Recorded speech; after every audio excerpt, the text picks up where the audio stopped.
Buenos dias all, RGT85 here. Hope everyone is having a great day. I slept in a little bit too late, but that doesn't mean you're not getting a video, because you are getting a video. There's two stories going on that I definitely want to cover. First time on the channel, be sure to hit that subscribe button. You enjoy the video, like it and share it around, leave me a comment. Without any further ado though, let's talk about what's going on in the world of video games, and we're going to start things off with some positive PlayStation 5 news. The good old PS5. I feel like a lot of people feel like I'm hard on that system, and you know, it's not about that. It's more about Gran Turismo 7. Like, I'm just so disgusted by that game, and I hate that game so much because of what it's become versus the previous Gran Turismo games. But as far as a piece of hardware is concerned, obviously the PlayStation 5 is an absolute unit. Like, it's a really cool system, and literally it's like a big unit because of the fact that, well, it's just absolutely massive. But they did a lot of cool things with this system, and I think the system has a very bright future as well. We've of course been getting subsequent updates for the PlayStation 5, but we recently just got a new PlayStation 5 system update, and we got information on what else is coming to the PlayStation 5 in the near future, and I think it's very exciting stuff. So the first thing has to do with the current PS5 update. I believe it's available right now. Basically, there's just a bunch of smaller stuff going on with this. Things like accessibility options. You can actually control your PlayStation 5 now with your voice, kind of similar to how you do like, hey Alexa or hey Google and all that stuff. I don't know, man. I ain't got none of that stuff. I don't need the government spying on me any more than they probably are. So I avoid using voice commands and stuff like that. I avoid all that stuff, but it's cool from an accessibility standpoint. It will make things easier for people who decide to utilize those features. But what's very interesting is that Sony themselves announced that a feature is coming to the PlayStation 5 that currently does not exist on the platform. This is only done on the Xbox Series X, and I think it's a real game changer for how the performance of PlayStation 5 games will be going onward in the future, and that is VRR coming to the system. Now, like I said, VRR is currently not accessible on the PlayStation 5. It's an Xbox Series X sort of thing right now, but now in the near future, the system will be getting an update for this. And essentially what VRR is,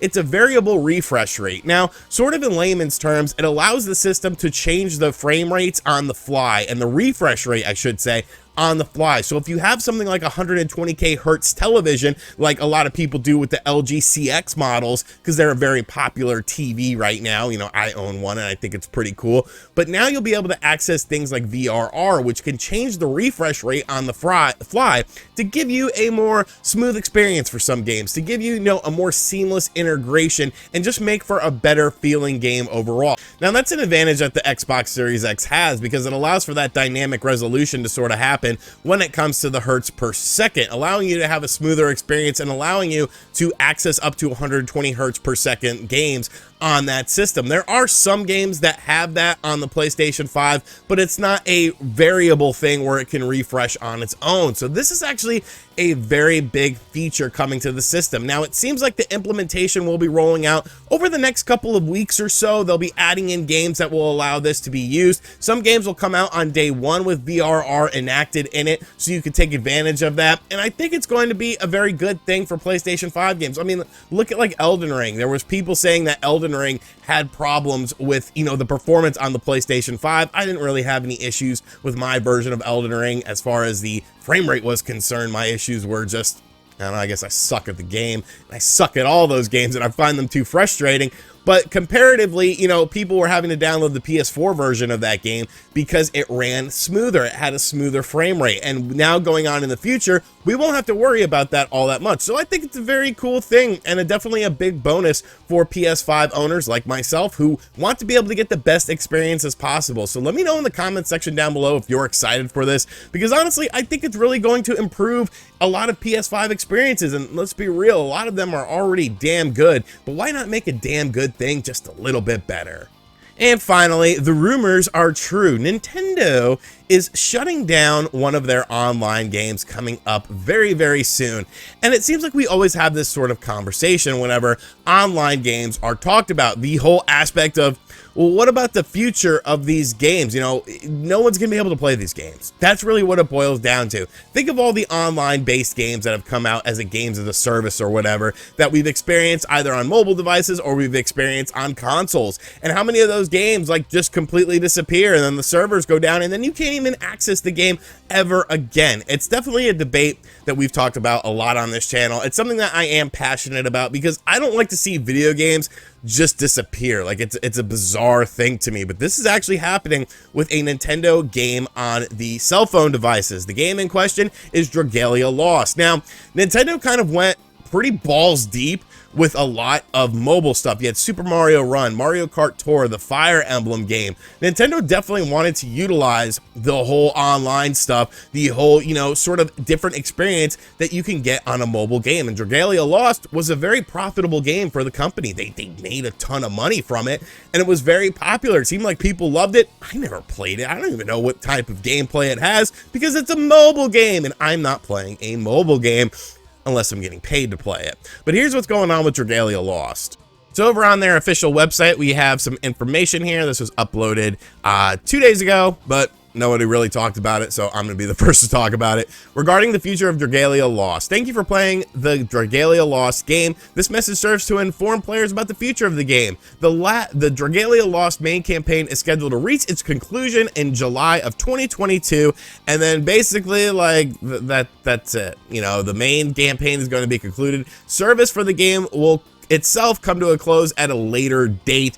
Further details on the end of service schedule will be provided in a future notification. So basically, this game is going away. You know, you get to play the main campaign until its conclusion that will be reached in July of 2022, and then I would say probably by the end of the year, this is going to be going completely away. And like, this is look, it says Nintendo right there. This is a Nintendo game. Let me look at it here. Obviously I have, look at this cool little dragon.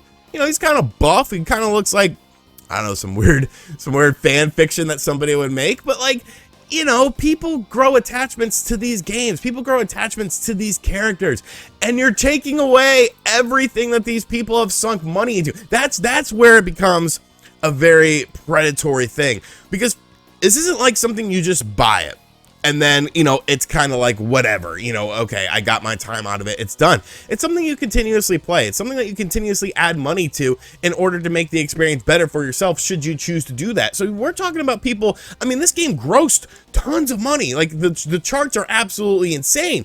And you're talking about people spending money on this game, and then that money is lost. That money is Dragalia Lost, because you can't even access the game anymore. And it's like, I hate things like this.